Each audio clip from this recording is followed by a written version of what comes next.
Halo? Oh ya, ini aku rekaman suara aja, nggak ada rekaman wajah soalnya mata kiriku lagi sakit. Tapi tenang aja, nanti bakal tak kasih animasi sama slideshow juga biar nggak terlalu membosankan. By the way, ini aku rekaman jam 5 lebih 23 menit di Indonesia Barat, jadi belum ada sejam dari pertandingan selesai. Oke, kita mulai. Starting lineup nggak ada perubahan dari match Leicester lawan Arsenal kemarin akhir pekan. Bagus, biar kebentuk tim yang baru ini, koneksinya, hafal kebiasaannya, dan lain-lainnya.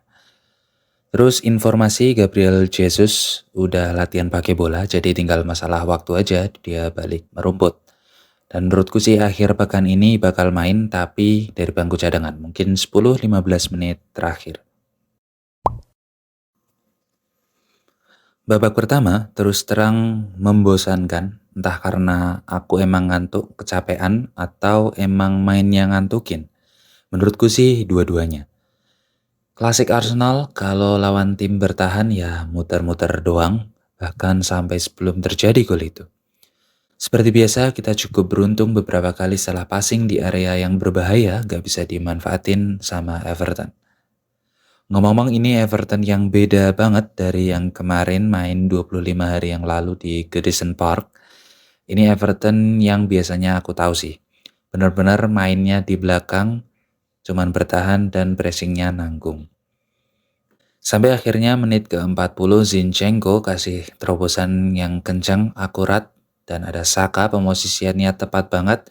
Simple, kontrol, balik badan, tembak. Gol. Super duper keren, tiang dekat, keras, ke atas, dan bukan kaki dominan.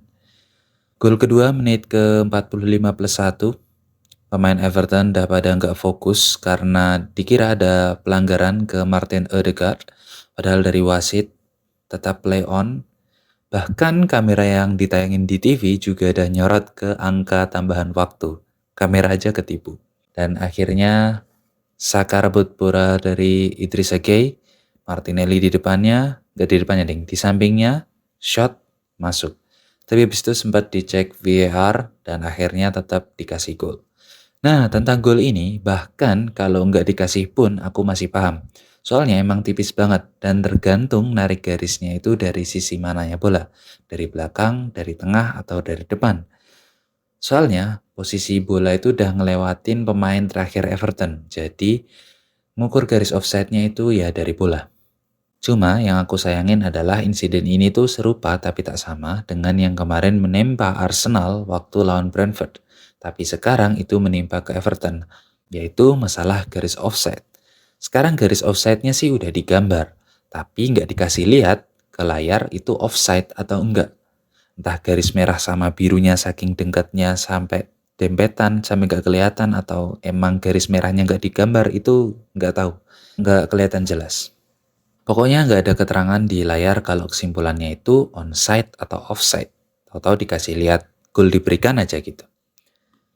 Tapi terlepas dari itu ya bagus Arsenal bisa unggul 2-0, apalagi dengan permainan yang muter-muter di babak pertama, akhirnya bisa dapat sekecil peluang itu dan efektif bisa masuk.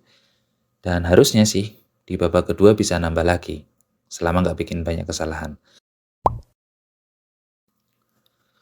Babak kedua mulai, aku cukup kaget Jorginho diganti secepat ini. Jadi langsung pas menit 45 sebelum kick off babak kedua, itu Jorginho diganti sama Thomas Partey. Emang sih, Jorginho di babak pertama agak goyang penampilannya. Cuma tak kira mungkin menit ke-60 baru dia diganti. Tapi ya nggak apa-apa toh.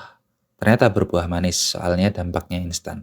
Sesuatu yang nggak ada di Jorginho, kayak speed sama kaki panjangnya Partey, buat nekel bersih, itu semua ditunjukin sama Partey di babak kedua. Secara umum sih babak kedua itu jauh lebih bagus dari babak pertama. Dan berbalik 180 derajat dari yang tak kira. Tak pikir Everton bakal main lebih terbuka karena mereka kan butuh gol. Tapi justru Everton malah makin bertahan total.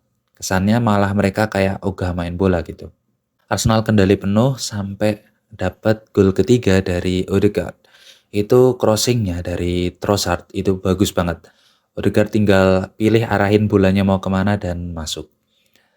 Itu kalau Martinelli yang crossing, nggak sampai itu bolanya.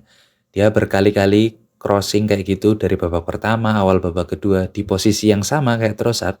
Kalau nggak bolanya ke blok lawan, ya bolanya kejauhan.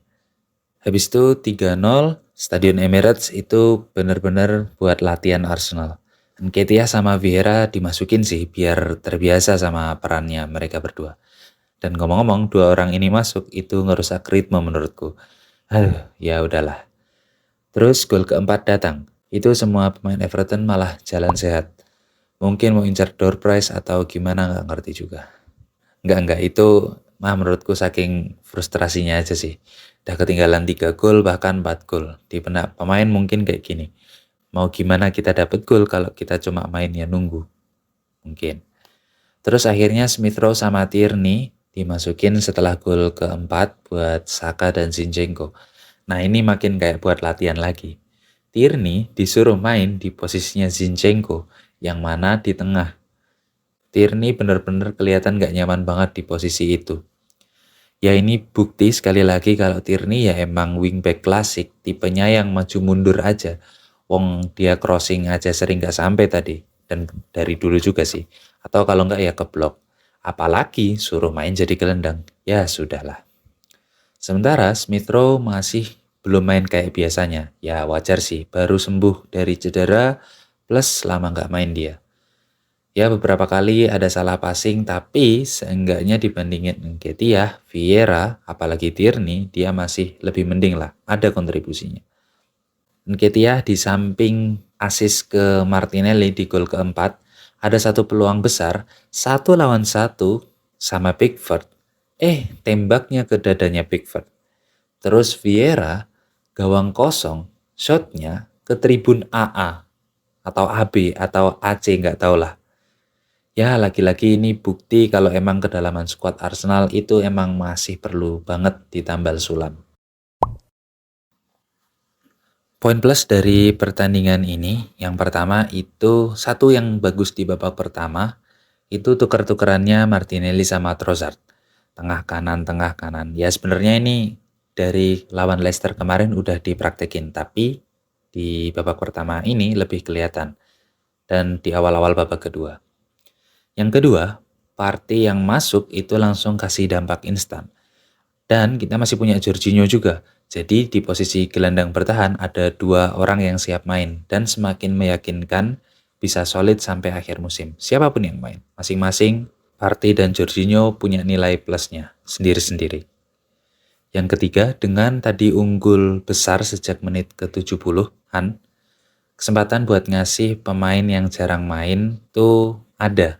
Plus sekaligus latihan, kasarnya begitu. Oke, itu aja. Syukur Arsenal menang 4-0, menang besar. Meski menang, tapi masih ada banyak sekali hal yang perlu dievaluasi sama tim pelatih. Dan aku yakin bakal dievaluasi. Besok akhir pekan main di Emirates lagi lawan Bournemouth. Peringkat 19 ya kalau nggak salah. Ya, betul peringkat 19. Itu dulu, sampai ketemu. Terima kasih. Bye-bye. Klik yang kanan atas kalau mau nontonnya urut.